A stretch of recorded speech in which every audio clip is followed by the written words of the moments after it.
పేరు రాము అండి. నేను వేణుగోపాల్ నగర్ నివాసిని.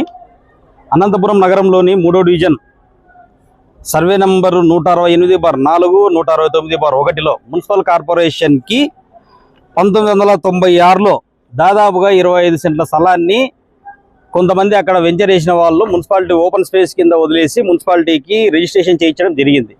రిజిస్ట్రేషన్ చేయించిన నాటి తర్వాత 1998లో 7.3 సెంట్లు ఇతరులకు జీవో నంబర్ 419 ద్వారా అమ్మడం జరిగింది మున్సిపాలిటీ కమిషనర్ గారు. అది అమ్మిన తర్వాత మిగిలి భూమి ఏదైతే ఉందో ఆ స్థలం మొత్తం అన్యాక్రాంతం జరుగుతూ ఉంది. దాదాపుగా ఈ మధ్య కాలంలో 2023 సంవత్సరంలో కొంతమంది 3వ డివిజన్లో ఉన్నటువంటి వైసీపీ నాయకులు దాదాపుగా కొన్ని కోట్ల రూపాయల భూమిని 5 సెంట్ల భూమిని ఆక్రమించుకొని దొంగ డాక్యుమెంట్లన్నీ క్రియేట్ చేసి పెట్టుకొని ఆ దొంగ డాక్యుమెంట్లలో ఒకరి నుంచి ఒకరికి వాళ్ళంతకు వాళ్ళే క్రియేట్ చేసి దొంగ డాక్యుమెంట్స్ అన్ని ఆ దొంగ డాక్యుమెంట్స్ని పెట్టి అప్రూవల్కి ఏదో పెట్టి అది మళ్ళీ ఇంకోటయ్యి దాంట్లో అక్రమ నిర్మాణాలు జరుగుతున్నాయని చెప్పేసి మున్సిపాలిటీ కమిషనర్ గారికి కూడా చెప్పడం జరిగింది. మున్సిపాలిటీ కమిషనర్కి కంప్లైంట్ చేయడం జరిగింది, టీపీఓ గారికి కంప్లైంట్ చేయడం జరిగింది, సచివాలయ సిబ్బందికి కంప్లైంట్ చేయడం జరిగింది.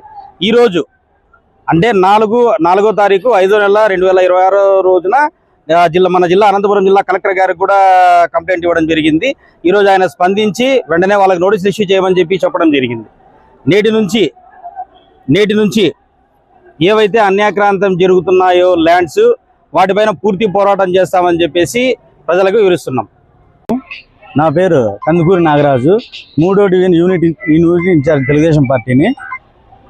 విషయం ఏమనగా మా డివిజన్లో చాలా భూములు అన్యాక్రాంతం అవుతున్నాయి. సెంట్రల్ పార్క్ దాదాపు 60 సెంట్ల పైన అన్యాక్రాంతమైంది. దీని మీద సిపిఐలు చాలాసార్లు పోరాటం చేసి చాలాసార్లు కలెక్టర్ ఆఫీస్లో కానీ మున్సిపల్ ఆఫీస్లో కానీ అర్జీలు ఇచ్చినది, దాని మీద యాక్షన్ లేదు. తర్వాత 5 సెంట్ల భూమిలో వైఎస్ఆర్ పార్టీ వారు 3 అప్స్టేర్ల బిల్డింగ్ కట్టుకున్నారు. ఇంతవరకు ఒక 20-25 సార్లు మేము అర్జీలు ఇవ్వడం జరిగింది. ఇక్కడ కలెక్టర్ ఆఫీస్లో కానీ మున్సిపల్ ఆఫీస్లో కానీ టౌన్ ప్లానింగ్ వారు ఇంతవరకు ఎలాంటి చలనము లేదు. పేదవారికి ఒక రూలు, ఉన్నవారికి ఒక రూల్ ఉంటుందే, అధికారం ఉన్న వాళ్ళకి ఒక రూలు, పేదవారికి ఒక రూల్ ఉంటుందే. టౌన్ ప్లానింగ్ వాళ్ళు చాలా పేదవారికి ఇబ్బంది పెట్టి ఉన్నవారికి ప్రోత్సహిస్తున్నారు.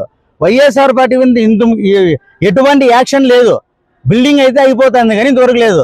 మా ఏరియాలో చాలా ప్లేస్ ఉంది ఓపెన్ సైట్, ఇంతవరకు అయింది. ఒకే ఫ్యామిలీ 10 సంవత్సరాల నుంచి పాలన చేస్తున్నారు కార్పొరేటర్లుగా. ఒక మినీ పార్కు కానీ, ఒక గ్రంథాలయం కానీ, ఒక జిమ్ కానీ ఎటువంటి లేవు. మా ఏరియాలో అయితే దాదాపు 7 ఎకరాలు ఉంది ఓపెన్ సైట్.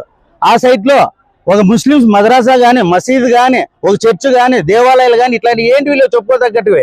ప్రజలకి అవసరమైనటివి లేకపోగా దీన్నంతా అన్యక్రాంతమవుతుంది. గవర్నమెంట్ ప్రభుత్వం మరి ఇప్పటికైనా ఆలోచించండి. ఇవి ఎవరికన్నా మన పార్కులో జిమ్లో ఇట్లా ప్రజలకు ఉపయోగపడే విధంగా నిర్మిస్తే అన్యక్రాంతం కాకుండా ఉంటాయి. ఇవి ఖాళీకి పెట్టినందువల్ల వైఎస్ఆర్ పార్టీ వాళ్ళు ప్రతి ఒక్క దాంట్లో కబ్జాలు చేసుకుంటూ పోతున్నారు. వీళ్ళు మళ్ళా పెద్ద పెద్ద స్పీచ్లు ఇస్తారు, పెద్ద నాయకులు అయినారు. పీపీపీ మోడల్ని చంద్రబాబు నాయుడు చేస్తే వీళ్ళు పీపీకే అంటే ప్రభుత్వ ప్రైవేటు భూములు కబ్జా, వీళ్ళకి తెలిసిన నినాదం ఇది. కానీ మా గవర్నమెంట్లో ఇంతవరకు అయింది అన్ని మేము చేస్తే ఇల్లీగల్, వాళ్ళు చేసి లీగల్, ఇలా దాని మీద ఇచ్చేస్తున్నారు. దయచేసి ఇప్పటికైనా ప్రభుత్వం వారి మీద చర్యలు తీసుకొని ఒకవేళ వాళ్ళకి రైట్ రాయాలనుకుంటే వాళ్ళకే పర్మిషన్ ఇవ్వండి. లేదా ఎటువంటి చర్యలు నిజమైన కబ్జాకి గురైంటే చర్య తీసుకొని ప్రజలకు అప్పగించవలసిందిగా కోరుతున్నాను.